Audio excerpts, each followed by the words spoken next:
Tá, então vamos lá. A ideia hoje é... Opa, não é essa aqui.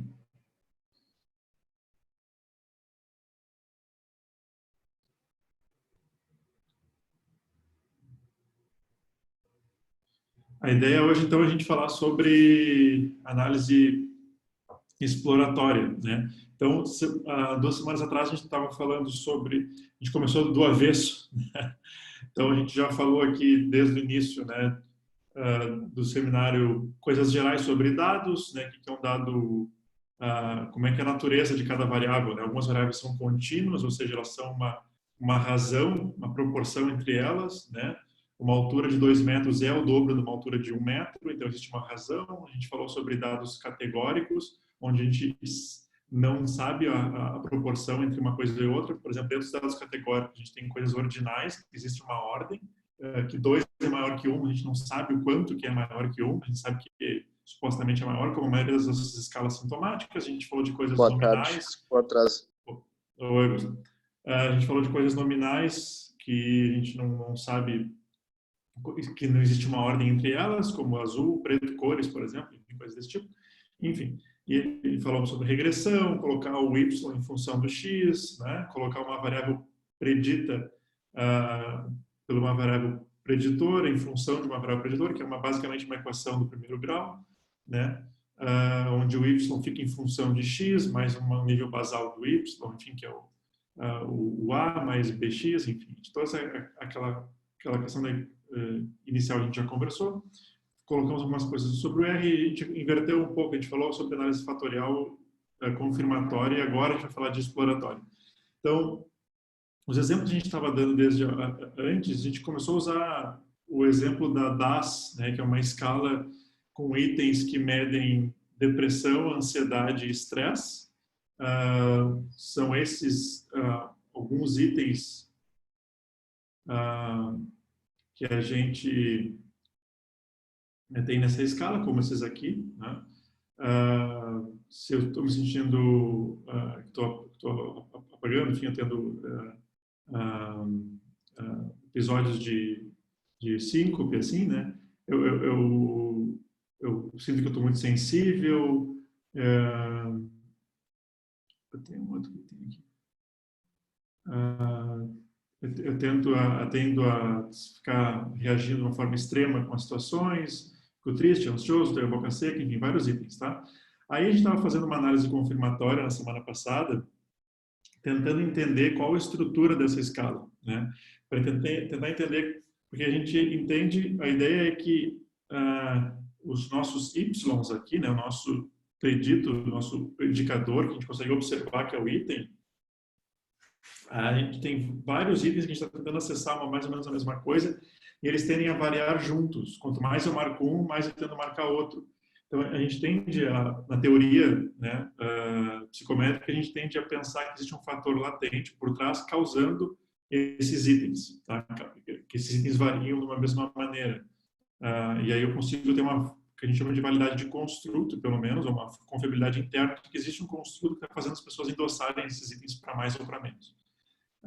E a gente estava dando a entender a hierarquia desses sintomas, se existia realmente depressão, se ansiedade, depressão e estresse eram fatores que faziam esses índices variar, se existia uma hierarquia sobre eles, uma coisa maior que faz também que depressão varie junto com a ansiedade e tal. Então a gente explorou um pouco isso. E algumas pessoas falaram assim, mas tem esse item aqui, até me mandaram nas tarefas, né, que a gente mandou, não me lembro quem foi exatamente, mas sugeriu assim, mas quem sabe tem esse item aqui que eu acho que não são muito do estresse, talvez sejam mais da ansiedade, porque parece que eles são informados mais por outra coisa, não são tão bem informados por estresse, e realmente parecem itens que, né, seriam assim. Então, na verdade, antes de a gente confirmar uma teoria, né, a análise confirmatória fatorial vir para confirmar uma teoria, a gente precisa uma análise inicial. Digamos que a gente está pela primeira vez usando essa escala, né, pela primeira vez tentando entender a estrutura dela. A primeira coisa é a gente fazer uma exploração, né, a gente explora. A primeira coisa em qualquer coisa de estatística ou de dados, na verdade, é explorar, é ver como os dados estão andando. Se existe uma variável que não está bem endossada, que está cheio de missing, por exemplo, ou se tem muito zero, ou se ela se relaciona com outras coisas, a gente explorar o dado, né? Ver como é que ele está a distribuição dele, fazer uns histogramas, ver como é que está a distribuição desse dado, que a distribuição, como a gente viu, é importante, né? Para fazer as regressões, porque cada regressão que a gente vai fazer um modelo preditivo depende dessas funções de ligação com o predito, enfim, com o desfecho. Se desfecha sim ou não é uma coisa, se desfecha contínuo é outra coisa. Então, a gente fazer essa exploração. E dentro de uma escala, a gente também tem formas de explorar essa escala, né? Que uma das formas é essa análise exploratória fatorial. Até aqui tudo bem? Todo mundo seguindo? Tudo certo? Sim. Tá. Então, a ideia é explorar os fatores. Vai que a gente não sabe o que tem. A gente sabe que existem esses 21 itens endossados dessa forma, né? Não se aplica a mim, aplica um pouquinho mais, um pouco menos, e se aplica a mim a maior parte do tempo, né? Então, é uma escala unipolar, né? Desde não se aplica até se aplica totalmente, tá? Uma escala bem sintomática. Então, esses 21 itens, se existe alguma estrutura que faça explicar se esses itens variam junto, ou de repente isso aqui não varia junto, isso aqui é uma loucura que não tem nenhum sentido entre eles. Então, a gente pode explorar isso dentro de uma análise exploratória fatorial, tá? Para explorar os fatores. E lembrando que fator, quando a gente fala em fator aqui, a gente fala em fator latente, tá? É o que está, que a gente não consegue medir diretamente, mas que através de estimativas a gente consegue entender que existe uma coisa que está por trás causando essas coisas a variarem, como qualquer doença clínica, como uma insuficiência cardíaca, como uma asma da vida, como qualquer outra coisa que a gente não consegue acessar diretamente na clínica, tá? Claro que as doenças médicas, muitas delas a gente consegue acessar de outras formas, a gente entende a fisiopatologia, mas na clínica, no dia a dia, a gente não acessa. A gente acessa por indicadores, exame físico, exame clínico, laboratório, enfim, tá? Então, os indicadores para nós aqui são os itens. Então, eu vou ficar repetindo isso direto, né? Então, aqui no R, então, a gente volta para o R, a gente vai carregar, nesse arquivo do R Markdown, a gente vai carregar alguns pacotes que a gente vai precisar. Esse pacote aqui faz análise confirmatória e outras equações estruturais, esse aqui faz gráfico, esse aqui faz outras funções de equação estrutural, esse aqui abre o que está em arquivo de SPSS, isso aqui ajuda para a gente mexer nos dados. Isso aqui eu não lembro o que faz. Isso aqui também não, mas acho que a gente usa para depois. Isso aqui faz gráfico. Isso aqui abre e grava uma série de formatos de banco de dados. Isso aqui faz várias funções para a gente processar dados, né? Como essas coisinhas aqui que a gente vai ver, que a gente chama de pipes. Tá? Então, esse primeiro comando, a gente vai setar o nosso diretório de trabalho, o Working Directory, está aqui dentro, tá? Opa! A gente seta onde vai estar os nossos dados, nosso banco de dados está aqui dentro, a gente vai abrir o nosso banco de dados, esse banco de dados é um banco de dados livre, tá? Tá na internet. Foi extraído do site da DAS. Vamos ver o que tem nesse banco de dados, a gente já pré-processou ele, tem uma série de variáveis aqui, nossas variáveis de interesse do questionário, tem sexo, religião, país, enfim, né? E uma coisa importante que a gente não falou muito, mas que a gente vai explorar nas próximas, é com relação a isso. Será que essas escalas variam entre os países, né? E aqui eu quero selecionar alguns países, tá? Já vou dizer por quê. Então aqui eu vou nesse comando eu vou fazer com que todos os itens, né, todas as variáveis que começam com Q, ou seja, as variáveis de questionário que eu tenho interesse, sejam ordinais. Isso a gente vai usar não para essa exploratória, mas a gente normalmente usa isso para fazer escala confirmatória, porque ela está tratada de outro jeito. Eu quero ver os países aqui. Vamos selecionar os países que a gente vai usar, porque qual é o problema? Tem alguns países aqui, tá, que tem pouca gente, 50 pessoas, 2 pessoas, e tem alguns países que tem muita gente. Por exemplo, nesse banco de dados com 39 mil pessoas, quase 40, metade são da Malásia, né? Então, talvez isso aqui puxe muito para um lado. 8 mil são dos Estados Unidos, então eu quero balancear isso aqui melhor, tá? Para ser mais harmonioso entre alguns países. Então, eu vou fazer uma série de processamentos para a gente extrair isso. Então, eu vou pegar países só com mais de 100 sujeitos, tá? Existem várias regras aqui em psicometria, assim, né? Para a gente fazer uma análise psicométrica de uma escala, tem várias regras do polegar que a gente chama rule of thumb. Elas são bem criticáveis, tá? E recentemente tem algumas críticas sobre isso. Mas uma regra é que pelo menos tenha 5 pessoas por item de uma escala, para a gente poder medir alguma coisa. Então, nessa escala que tem 21 itens, eu vou pegar países que tenham pelo menos 100 pessoas. Tá? Isso é bem criticável. Tem alguns artigos que mostram que essa regra não funciona tão bem e que o mínimo para analisar qualquer escala, independente do número de fatores, por exemplo, sei lá, se é um fator só de depressão, ou se é depressão, estresse pós-traumático, tem vários fatores juntos. Essa escala mede muitas coisas, ela tem muitas dimensões, né? Como escalas de personalidade, por exemplo, tem várias dimensões. Neuroticismo, extroversão, enfim. Quando tem muitas dimensões, quando tem pelo menos uma dimensão, precisa de pelo menos 300 pessoas. Tem muitos estudos mostrando isso, quanto mais dimensões tem, mais pessoas precisam. Então, enfim, isso é uma discussão, tá? Eu não vou entrar em detalhes nisso, porque eu também não tenho propriedade para falar. Mas vamos escolher, parece razoável que a gente tenha pelo menos 100 pessoas por país. Então, vamos pegar isso mais representativo. Aqui eu fiz da Austrália, Brasil, aqui eu estou selecionando, tá? Eu estou fazendo vários bancos de dados. Então, o que eu acabei de fazer aqui? Eu fiz um banco de dados para a Austrália, por exemplo, vamos pegar o Brasil, tá? Fiz um banco de dados para o Brasil, que pega o banco de dados, esse objeto, tá? Esse objeto, banco de dados. Eu dei esse nome, DAS Data BR, porque eu posso botar qualquer nome aqui, é só para me achar melhor. Ele, quando eu boto esse sinal aqui, ou o igual, tá? Tanto faz. Ele é eu estou dizendo que isso aqui é um objeto que significa o banco de dados original, que eu carreguei lá em cima, e esse aqui é um pipe. Ele está dizendo que tudo que vem aqui se aplica a esse objeto. Eu poderia não usar esse pipe. Alô? Eu poderia não usar esse pipe e colocar direto aqui dentro. Tá? Tanto faz, vai dar a mesma coisa. Tá? Ó, é a mesma coisa que vai acontecer. Então, isso, o igualzinho e botar o objeto aqui dentro e não usar o pipe, dá na mesma. Eu acho melhor usar o pipe. Tá? Tem algumas vantagens para isso. Para outros processamentos que a gente vai fazer, quando a gente processa muita coisa dentro do banco em cadeia, o pipe faz essa cadeia muito fácil. Né? Ela processa coisas em cadeia. Então, eu posso botar várias funções que vão ser todas aplicáveis a esse objeto. Então, se eu quiser filtrar para só usar o Brasil, selecionar casos, botar tudo para ordinal, então eu posso fazer tudo por esse pipe. Ele faz uma reação em cadeia. Eu não preciso criar vários objetos. Né? Porque se eu quisesse, por exemplo, colocar aqui ordinal, eu teria que colocar mais uma vez um objeto aqui embaixo, mais outro objeto, mais outro objeto. Então, eu não preciso. Com o pipe, eu faço isso direto. Tá? E o código fica mais limpo. Certo. Então, aqui, entenderam isso? Uma coisa bem do R isso, tá? E aqui é o pacote declare para fazer a função filtro.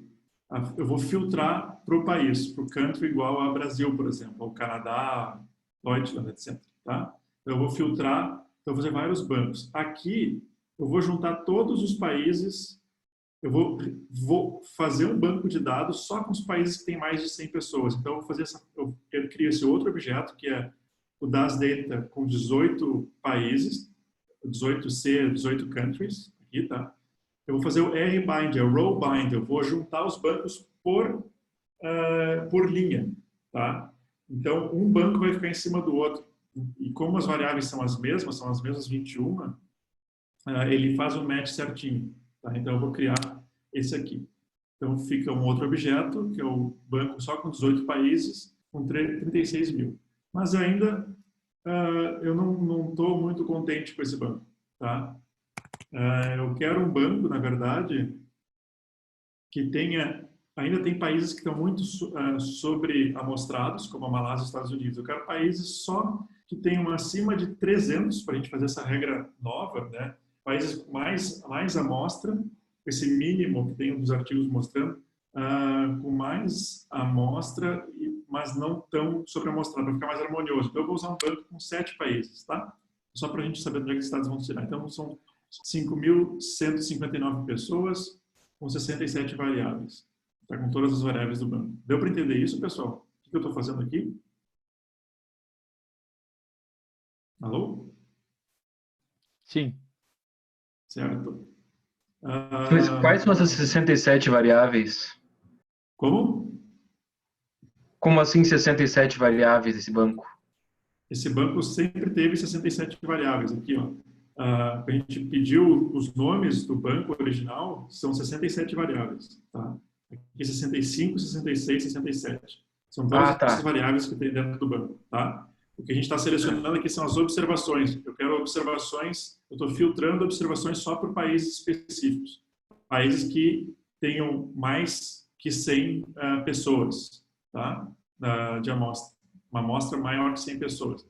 E aqui como eu juntei, eu fiz um objeto, um banco para cada país. Se eu quiser analisar só o Brasil, eu posso. Se eu quiser só analisar o Canadá, eu posso. Se eu quiser analisar só os Estados Unidos, eu posso, tá? Como a escala funciona em cada país, por exemplo, eu posso fazer isso. Então, eu estou filtrando para cada país. Aqui eu estou juntando todos os países que têm mais que 100 pessoas, então eu estou juntando todos esses. Aqui eu estou juntando, estou excluindo, na verdade, só Malásia e Estados Unidos, é um banco com 16 países, eu só coloquei menos de 2.000. E aqui eu estou juntando um banco com mais de 300 e menos de 2.000, tá? Só para ficar um banco mais harmonioso. Tá? Então, eu posso botar um resumo aqui.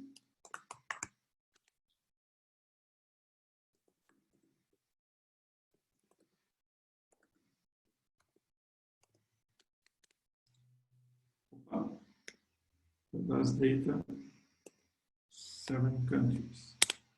Então, esse banco novo que eu fiz aqui, ó, tem 7 países, tem só esses países. Austrália, Canadá, eu não me lembro se é Dinamarca, Grã-Bretanha, acho que é Índia, não tenho certeza se é Filipinas. São códigos internacionais o nome dos países, tá? Dá para procurar. Mas aí eu tenho um banco com cada país tem esse número de pessoas, tá bom?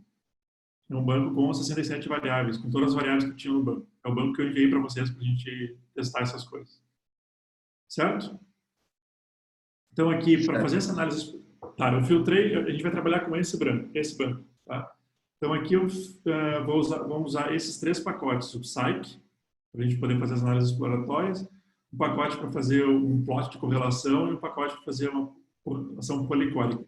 A matriz policórica, normalmente, é o que a gente vai querer quando a gente trabalha com dados ordinais, assim, com dados de questionário, tá? Muito bom, tá. Esse tipo de dado ordinal, né? Uma escala Likert ou uma escala desse tipo.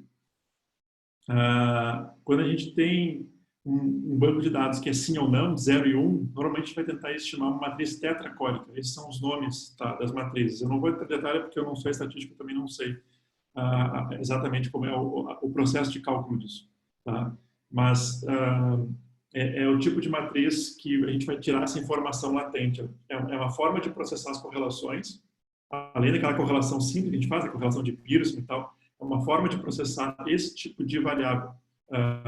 Então, correlacionar dados 0, 1, 2, 3 ordinais não é a mesma coisa que correlacionar dados contínuos, que seria, por exemplo, uma correlação de Pearson.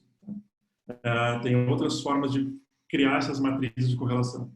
Então, o que a gente faz para esse tipo de dado, onde tem 1, 2, 3, 4, é uma escala Likert, de não tenho nada até tenho muito, né, por exemplo, a gente faz uma matriz policórica.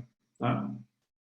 Então, aqui eu estou criando um objeto que eu estou selecionando eu estou criando esse objeto novo, que é um outro banco de dados, que parte desse banco de dados aqui, que é esse objeto aqui, tá? E eu estou selecionando só as variáveis do questionário, tá? Eu quero analisar só o questionário, eu não quero analisar outras coisas, por enquanto, tá? Esse teste de vocabulário, teste de personalidade, se é casado ou não, se é canhoto ou destro, não quero saber disso aqui agora, tá? Eu estou transformando, eu estou mutando a natureza das minhas variáveis. Como era factor, para eu transformar, a EFA só trabalha com dados numéricos, tá? Então, para trabalhar com dados numéricos, eu preciso transformar, quando é factor, a origem dela é factor, como essa aqui, eu preciso transformar ela em um caractere primeiro, para dizer que aquilo, por exemplo, é uma letra, e aí eu transformo em número. Se eu transformo direto de factor para numérico, ele começa pelo 1. Ele transforma qualquer zero, por exemplo, em 1, e eu não quero isso, tá? Eu quero transformar em numérico. Eu poderia fazer, mas não faz diferença para análise fatorial, mas enfim, só para mostrar para vocês que é uma forma, isso aqui facilita a vida um pouco, esse código, para transformar a natureza das variáveis. Como a Dani nos ensinou uns dias atrás, né, Dani? Por exemplo, eu posso usar a função class e o questionário, a questão 1 desse banco de dados, por exemplo, eu quero saber a natureza. Ó, é um factor, é um fator ordinal. Agora eu vou mudar a natureza dessa variável, esse novo banco. Então eu tenho um banco novo, que é esse objeto, que eu selecionei e mudei. Por isso que o pipe é funcional, entende? O pipe coloca várias, senão eu teria que colocar toda vez um objeto novo com uma função nova. Então o pipe liga várias funções numa coisa só. Então aqui eu vou ver como que é a natureza desse banco novo. A natureza dessa variável nesse banco novo. Ó, é numérico. Então eu transformei de ordinal para numérico. Tá? Se eu quiser saber como é que ela é,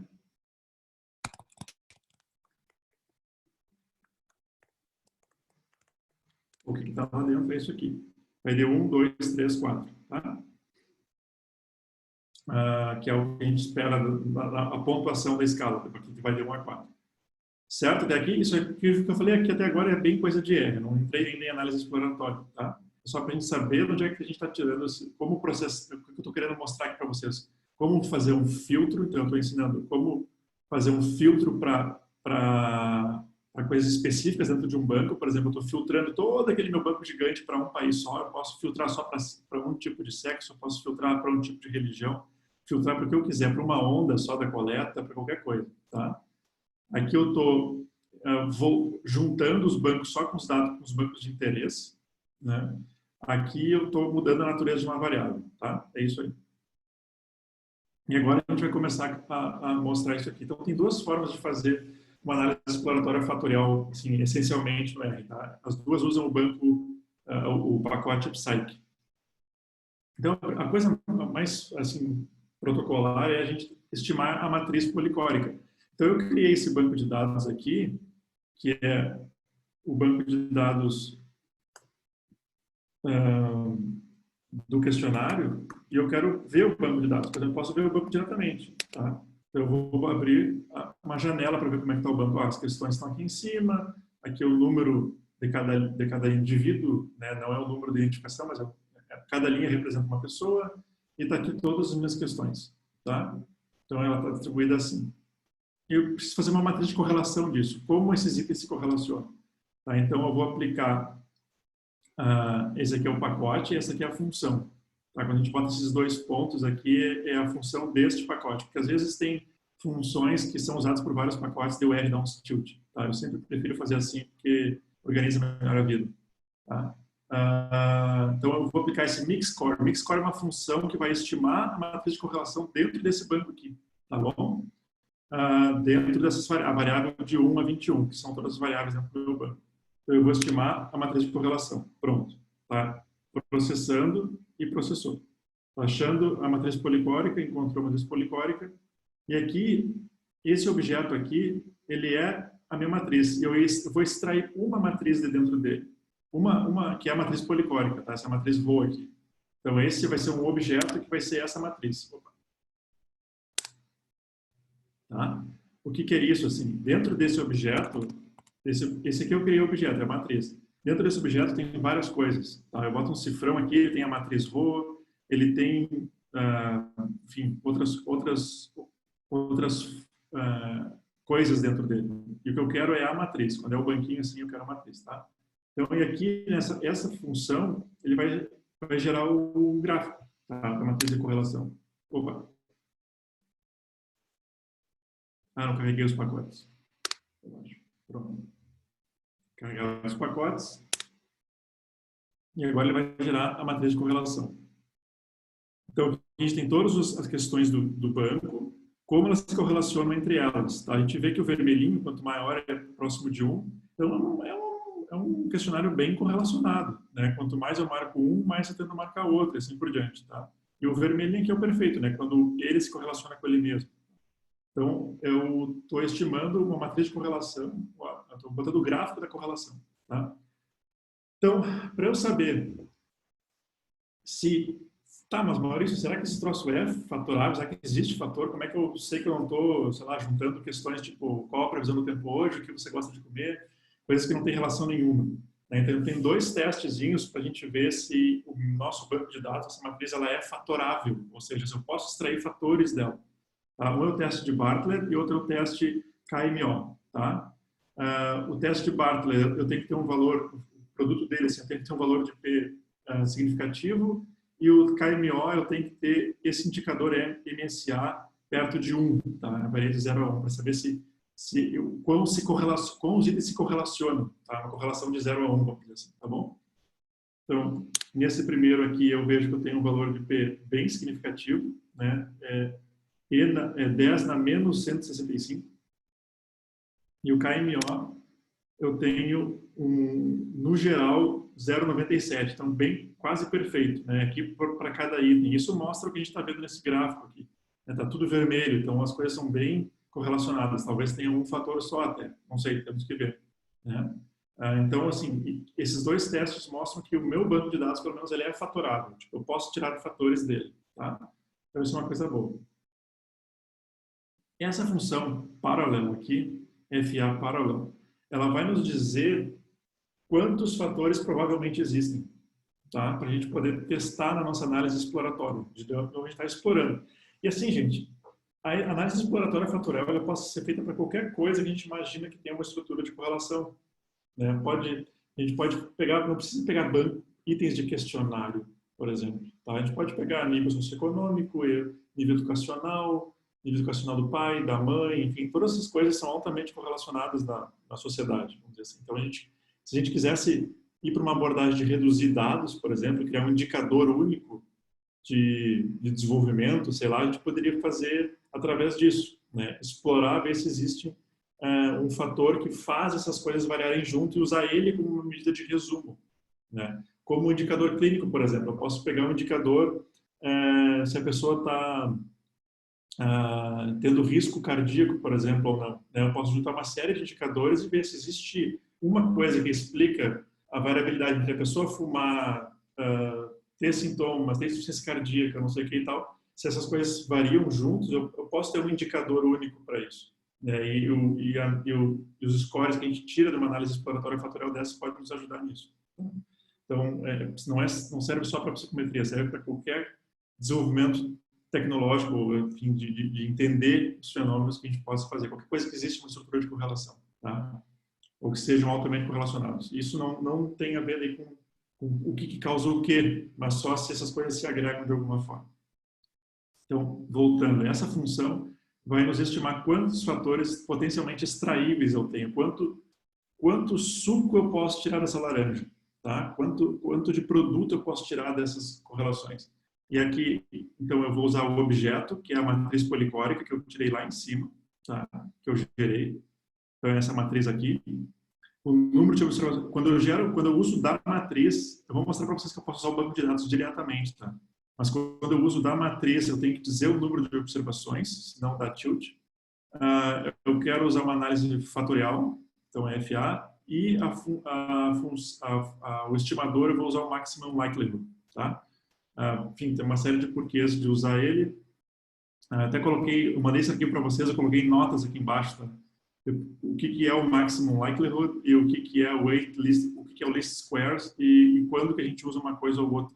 A gente tem poucos fatores, como provavelmente a gente vai ter aqui e tal, não tem problema, e o maximum likelihood ele é bom, é um estimador que ele vai fazer assim, ele vai estimar quanto que esses modelos vão explicar os dados. Então ele tenta replicar a observação real, tá? Enquanto que esse modelo estatístico vai combinar, mesmo que seja exploratório, vai combinar com os dados reais, tá? Então é o máxima verossimilhança, quão verossímil o meu modelo é com a realidade, tá? Então esse é o que significa assim, a linha geral, o maximum likelihood.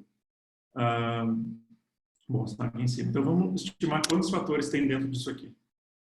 Então, ó, ele deu uma linha de coisa aqui, escreveu um troço para a gente, ele disse que ele acha, né? Eu acho que tem 5 fatores, tá? Basicamente isso que ele está dizendo aqui. Ele também pode estimar componentes principais, mas nós não vamos falar de componentes principais. E aqui nessa tabelinha, desculpa, nesse plot, né, ele vai mostrar esse valor de eigenvalue, tá? Dos principais fatores. Então, o eigenvalue, ele é assim,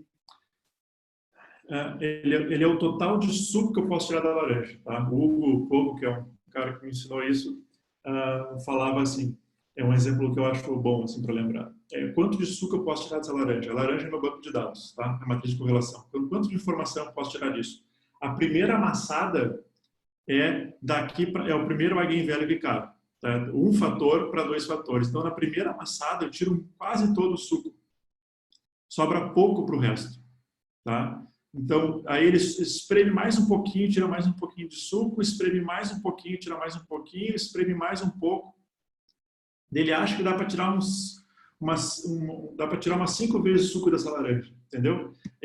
O eigenvalue é quanto de informação, vamos dizer assim, eu posso tirar desse banco, dessa matriz de correlação. Então, é a primeira amassada, a segunda, a terceira. Na quinta, ele acha que não dá mais. Tá? Ele acha que não. O eigenvalue você pode usar que ele fique estável, né? Ele fica mais estável. Então, não tem mais muita informação, muitos fatores. A informação quer dizer quantos fatores, né? Não tem mais muitos fatores ou copos de suco que eu posso tirar desse banco de dados.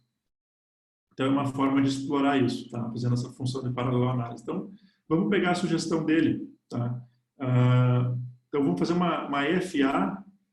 Isso, assim, a gente precisa saber. Eu não posso chegar chutando, né? Assim, eu acho que tem nessa escala aí 10 fatores. Um fator, dois, porque a gente fica daí dando tiro no escuro, né? Essa função paraleloanálise, ela nos dá uma informação através do eigenvalue de quantos potenciais fatores deve ter. Por aqui a gente já tem uma ideia que existe um fatorzão aqui geral que talvez informe a maior parte dessa escala.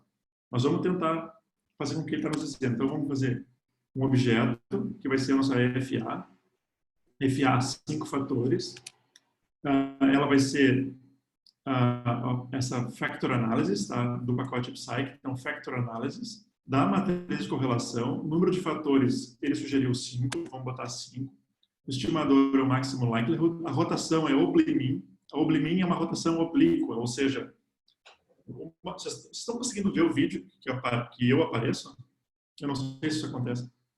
Sim, Sim, a gente consegue. dá para ver. Tá. Então, como é que é isso, tá? Então, essa matriz de correlação, os dados, assim, é uma nuvem de bolinha, tá? Pense numa nuvem de bolinha onde as pessoas marcam os itens e tal, tá? Então, os dados organizados no espaço. Esse espaço pode ter várias dimensões, tá?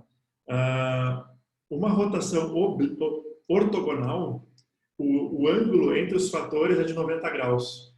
Tá? Então, eu tenho um fator aqui, digamos, ansiedade, um fator depressão, e eles não são correlacionados. Então, eu vou tentar colocar esse eixo, vou girar ele, para tentar ele explicar como essas bolinhas variam. Daí, quando ele achar, é um bom fit. Tá? Ele vai tentar achar como essas bolinhas variam.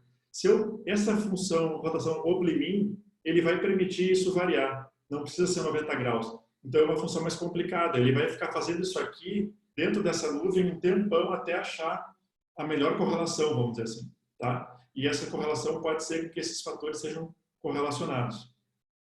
E pode também ser com que um fator explique o item que o outro fator também explica. Então, vai ter o que a gente chama de cross-loadings. Tá? O fator ansiedade, por exemplo, pode explicar itens que a depressão também vai explicar. E, então, esse é o que o oblimin faz. Tá? E, pensando no ponto de vista teórico de ansiedade, depressão e estresse, tal, a gente acha que isso é razoável dizer que isso pode ser correlacionado, então é razoável assumir essa rotação oblíqua. Tá? Tem várias formas de fazer, uma delas é o oblimin. Tá? Entenderam isso? Sim? Não tenham vergonha, digam sim ou digam não. Bom, mais ou menos, pelo que eu entendi, essa função tenta achar num ambiente meio 3D assim, a correlação desses fatores, né? Mais ou menos isso. 3D se tiver 3 fatores, 4D se tiver 4, 5D se tiver 5. Por exemplo, a personalidade, né, naquele modelo de 5 fatores, que uma vez eu dei aula com vocês disso, o Big Five, né, de personalidade, eles são 5 fatores e teoricamente, classicamente, eles são ortogonais, ou seja, não se correlacionam. Então, são 5 eixos, são 5 dimensões. Cada eixo, eu não consigo representar porque eu não tenho como mostrar, a gente só enxerga 3D, né? Mas o computador enxerga mais. Então, tem essa dimensão aqui, então ele vai, e mais duas. Então, ele vai tentar girar esse troço para explicar a variabilidade das bolinhas. Entendeu, Leopoldo? Entendi. E daí ele vai achar a melhor forma de explicar através disso. Então, aqui a gente está colocando que são 5. Então, a gente está colocando 5 dimensões, 5 tracinhos aqui, né? Para tentar explicar as coisas. E girando tudo ao mesmo tempo. Não precisamos ter ângulo de 90 graus. Então, vamos ver como é que ele faz isso. Então, essa é a função. Factor analysis dessa matriz, esse número de coisas, tudo a gente explicou. Então, ele vai rodar. Então, ele vai achar aqui,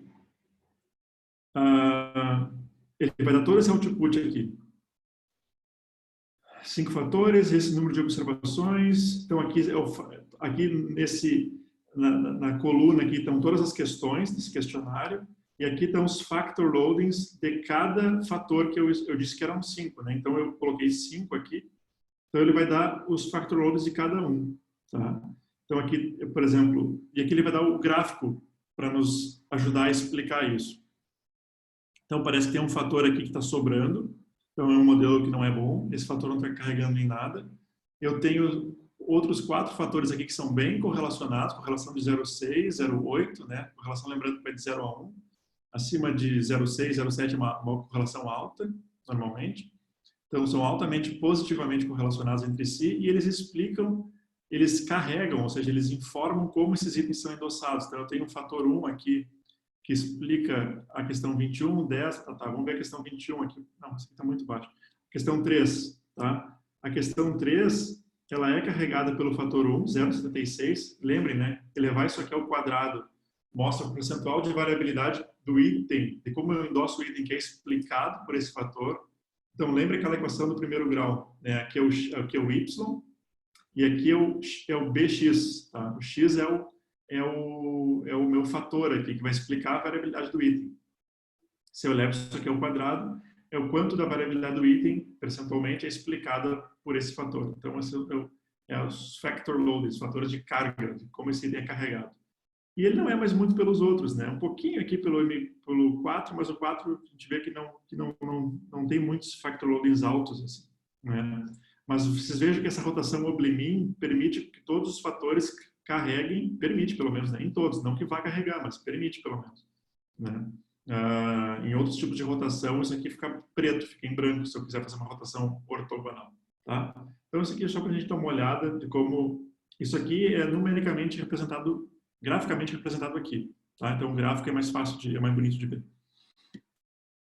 Então, todos os fatores carregam pelo menos 3 itens, que é uma coisa importante, né?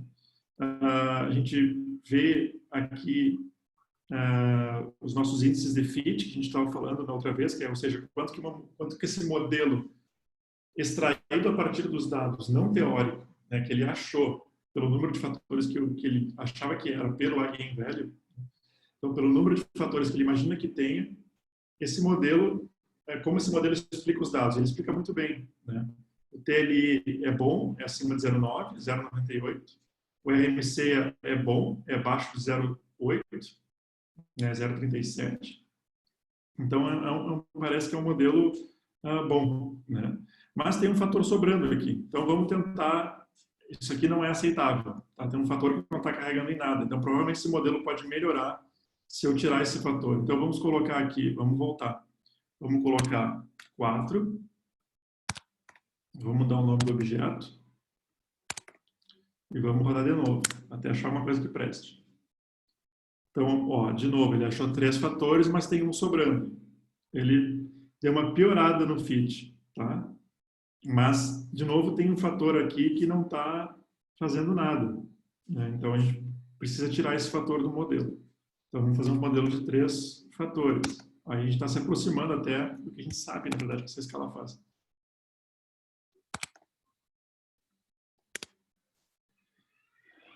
ainda é um fit aceitável e agora a gente tem 3 fatores que carregam em todos os itens e bem correlacionados, tá? Se a gente for ver, não quero investir muito tempo nisso, assim, mas só para falar para vocês que a gente já viu esses itens, né? Esses itens, a gente tem um fator 1 aqui, por exemplo, que informa o item 13 e o item 10. A gente sabe que o item 13 e o item 10, ó, o item 13, eu acho que eu não experiencio nada de positivo, e o item 10, eu sinto que eu não tenho nada não tenho nada para almejar, eu não tenho como se não tivesse esperança, né? Não tenho nada, I have nothing to look forward to, eu não tenho nada que eu possa almejar, ou que eu possa esperar, enfim, da vida. E a gente sabe que dentro da escala da DAS, esses itens são todos de depressão, então provavelmente esse fator é depressão. Mas tem uns itens aqui, tem pouco item nesse fator 3, né, que é o fator de estresse. Alguns itens que, na teoria da DAS, são para estresse, estão carregando no fator ansiedade aqui.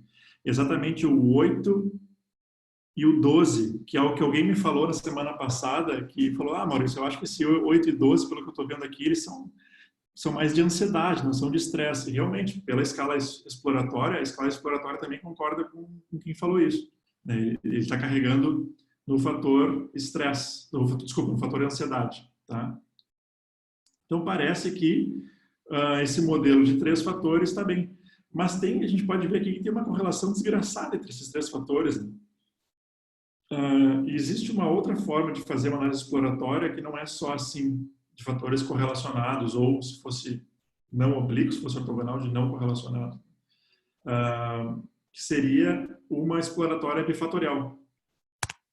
Tá? Então, a gente pode usar essa função ômega para estimar uma exploratória bifatorial. Então, essa aqui é uma forma de fazer uma exploratória de fatores correlacionados, e aqui uma forma de fazer uma exploratória bifatorial. E esse N factors aqui, que é o número de fatores, é os fatores residuais, tá? Que não são explicados pelo fator geral. Então, vamos ver como é que funciona isso aqui. Então, rodando ela, a gente vê que ela extrai um fator geral, que explica todos os itens da escala, e sobram 3 fatores específicos, os mesmos de antes, tá? Os fatores aqui que são os itens de estresse, os itens de ansiedade e os itens de depressão. Então, de uma forma exploratória, a gente viu que esse banco de dados, essa escala, os índices de fit são bem bons também, dessa bifatorial, né? Parece que entende melhor o dado dessa forma. Os eigenvalues, ó, isso mostra o que a gente estava vendo naquela paraleloanálise lá em cima, né? Que o eigenvalue maior, o maior eigenvalue é do fator geral, né? E sobra pouco para os outros fatores, né? Vai sobrando cada vez menos. O fator de estresse é bem pouquinho aqui, bem pobrinho, né? E vejam como é que fica o output, né? Fica aqueles pretos que eu falei para vocês. Então, o fator 2, ele vai carregar só para um item, não vai carregar para os outros, né? O que vai carregar em todo mundo é o fator geral. Os factor loading são bem bons, todos maior que 0,3, ou seja, elevando ao quadrado, explicam mais que 10% da variabilidade do item. Tá? Então, parece que está informando bem. A maior parte realmente confirma aquela paraleloanálise. Quando a gente tem uma paraleloanálise daquele jeito que a gente viu, né, desse jeito aqui, é muito pouco provável que a gente tenha um fatorzão geral explicando a escala. A gente, enfim, está confirmando dessa forma, usando uma exploratória bifatorial. Tá? Deu para entender até aqui? Acho que sim. Vejam que eu não estou colocando teoria nenhuma aqui. Eu estou pedindo para o troço explorar, né? Então, como é que eu faço para explorar? Bom, primeiro, isso aqui é fatorável? Dá para tirar alguma coisa disso? Esses itens aqui disseram que dá. Aqui, essa função vai me dizer, bom, quantos eu acho que eu tenho? Toca aí para mim, vê aí para mim quanto vai. Olha, eu acho que vai 5. Forçando a barra vai 5, mas tem a primeira prensa do suco aqui tira bastante suco, então acho que tem um troço geral aí, mas começa por 5, acho que tu vai dar bom se começar aqui. Aí tu começa fazendo, a gente fez 5, viu que ficou um fator de fora, fez de 4 com um fator de fora, 3 foi melhor, por mais que o fit não seja tão bom, mas eu não posso pegar um modelo que tenha fatores que não carregam em nenhum item, né? Então, tem que ter fatores que carregam, que expliquem a variabilidade das coisas que eu estou medindo. Mas aí eu testei, dado isso aqui, eu testei uma outra forma, que é essa bifatorial, que parece realmente explicar bem os dados, né? Tem aí esses índices de ômega aqui. O ômega é tipo o alfa de Chroma, que a gente estava falando, né? Para escala total é bem reliable o fator geral, e para subescala sobra um pouco de confiabilidade para os fatores específicos. Normalmente precisa ser um pouquinho maior que isso aqui, 0,7, mas tá. É difícil sobrar alguma coisa para o específico de qualquer forma, né? Aqui, na verdade, os subscales é bem pouquinho. Então, essa é uma forma de a gente explorar os dados, né? Se é faturável, quantos que tem, e começar a testar quantos fatores tem. Eu não estou partindo de teoria nenhuma aqui, né? Eu posso fazer isso para qualquer coisa que eu quiser explorar. É uma forma de explorar como essas coisas estão se correlacionando. Inclusive, até para usar uma regressão, né? Porque às vezes a gente usa coisas que têm múltipla linearidade e uma coisa tira o efeito da outra e, na verdade, está medindo a mesma coisa. Aqui, a gente colocasse esses itens para uma regressão, os itens estão medindo um fator único, né? Que é essa coisa de ansiedade, depressão e estresse. A outra forma de fazer isso é usando o banco de dados inteiro. Tá? Aqui eu estou usando a matriz. Aqui eu estou usando o banco de dados inteiro, que é esse banco de dados que eu gerei aqui em cima. Tá? Que é só das questões. Elas são então, numéricas. Eu vou fazer uma análise fatorial e o estimador. Ele vai fazer basicamente a mesma coisa. Tá?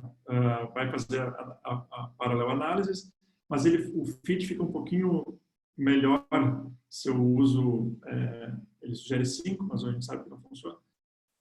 Então, se a gente comparar o RMCEA, por exemplo, do banco de dados direto, sem a matriz de correlação, aqui ele já processa a matriz de correlação usando esse estimador. Ele vai no RMCEA 0,43 e aqui em cima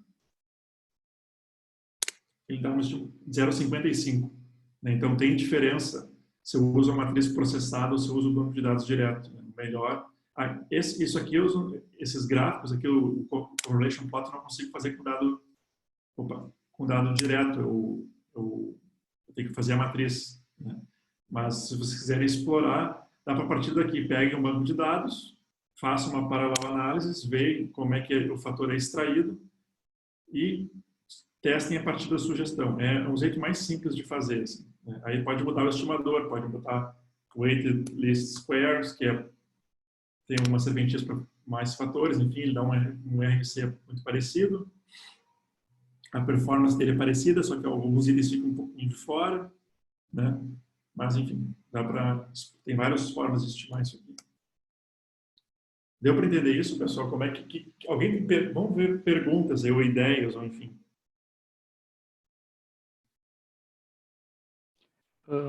Quando a gente fez a análise ali com 5, ficou um item de fora, né? Um fator que não carregava em nada. Por que quando a gente fez a análise com 4, em vez de sumir esse fator que não estava relacionado com nada, surgiu outro fator, tipo, saiu um dos fatores que estava explicando itens, e não esse que não era relacionado?